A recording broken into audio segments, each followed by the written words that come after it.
సునాదస్వరము July 13. ప్రభువా నన్ను రక్షించమని కేకలు వేసెను. వెంటనే యేసు చేయి చాపి అతన్ని పట్టుకొని. మత్తయి సువార్త 14వ అధ్యాయము 30-31 వచనం.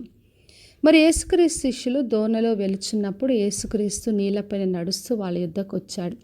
అప్పుడు పేతురు చూసి, ప్రభువా నీవే అయితే నీళ్ళ మీద నడిచి నీ యుద్ధకు వచ్చుటకు నాకు సెలవు ఇమ్మని అన్నాడు. అప్పుడు రమ్మని యేసుక్రీస్తు పిలవగానే పేతురు దోణి దిగి యేసు యుద్ధకు వెళ్ళడానికి నీళ్ళ మీద నడిచాడు. అయితే గాలిని చూచి భయపడి మునిగిపోసాగాడు. అప్పుడు ప్రభువా నన్ను రక్షించమని కేకలు వేశాడు.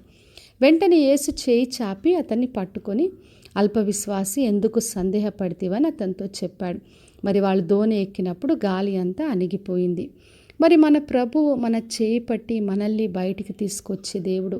ఎటువంటి పరిస్థితి అయినా, మునిగిపోయే స్థితి అయినా, భయపడుతున్న స్థితి అయినా, అల్ప విశ్వాసమైన, సందేహమైన ఏ స్థితిలో మనం ఉన్నప్పటికీ కూడా ఆయన విడిచిపెట్టకుండా రక్షిస్తాడు. అదే ఈ రోజున వాగ్దానం చేస్తున్నాడు. చాలాసార్లు మనము యేసుక్రీస్తు గురించి చదివినప్పుడు, విన్నప్పుడు మనం కూడా గొప్ప కార్యాలు చేయాలి, ఆయన కొరకు గొప్ప సాక్ష్యంగా ఉండాలని ఎంతో విశ్వాసంతో పేతురు వలె మరి నీళ్ళపైన అడుగు పెడతాం. మరి కొంత సమయం కాగానే గాలిని చూసి భయపడతాం, మునిగిపోతుంటాం. మన చుట్టూన్న సమస్యలు కానీ, మన ముందున్న మరి ఎటువంటి సవాళ్ళైనా ఎదుర్కోలేకుండా మునిగిపోయే స్థితిలో మనము కూడా ప్రభువా రక్షించమని పేతురు వలె కేకలు పెట్టినప్పుడు యేసుక్రీస్తు తప్పక చేయి చాపి మనల్ని పట్టుకొని పైకి తీసుకొస్తాడు. మనకున్న మరి ఆ సందేహాన్ని అంతా తీరుస్తాడు. అంతేకాని మనల్ని విడిచిపెట్టడు. అందుకే మనకి ఎటువంటి పరిస్థితి ఉన్నా, మునిగిపోయే స్థితి అయినా ఆయనను మనం ఆశ్రయించినప్పుడు తప్పక విడుదల పొందుకుంటాం. అందుకే 40వ కీర్తనలో దావీదు రాజు రాశాడు, మరి నేను మొరపెట్టినప్పుడు ఆయన ఆలకించాడు. నాశనకరమైన గుంట నుండి, ఊబి నుండి ఆయన నన్ను పైకి లేవనెత్తాడు.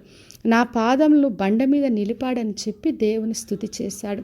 దావీదుకి ఎటువంటి పరిస్థితి వచ్చినా కూడా దేవుని ఆశ్రయించి ఆయనకు మొరపెట్టినప్పుడు విడుదల పొందుకున్నాడు. కాబట్టి నా ప్రియ సహోదరి సహోదరా, ఎటువంటి పరిస్థితి అయినా, భయములున్నా, మునిగిపోయే స్థితి అయినా, ఏదైనా అధైర్యపడొద్దు. యేసుక్రీస్తుకు మరి రక్షించమని కేకలు పెట్టి మొరపెట్టినప్పుడు తప్పక ఆయన చేపట్టి రక్షించి కాపాడుతాడు. కాబట్టి విశ్వాసంతో ఆయనను ఆశ్రయించి ఆయన ద్వారా గొప్ప విడుదలను పొందుకుందాం. ప్రార్థన చేసుకుందాం. పరలోకమందున్న మా తండ్రి, మా దేవ, ఈరోజు ఇచ్చిన వాగ్దానం కొరకే వందనాలు.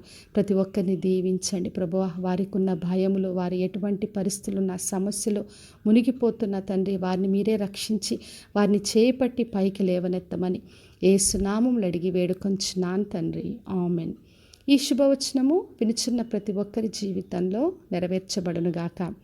నేను మీ ప్రియ సహోదరి మంజులాచరణ్.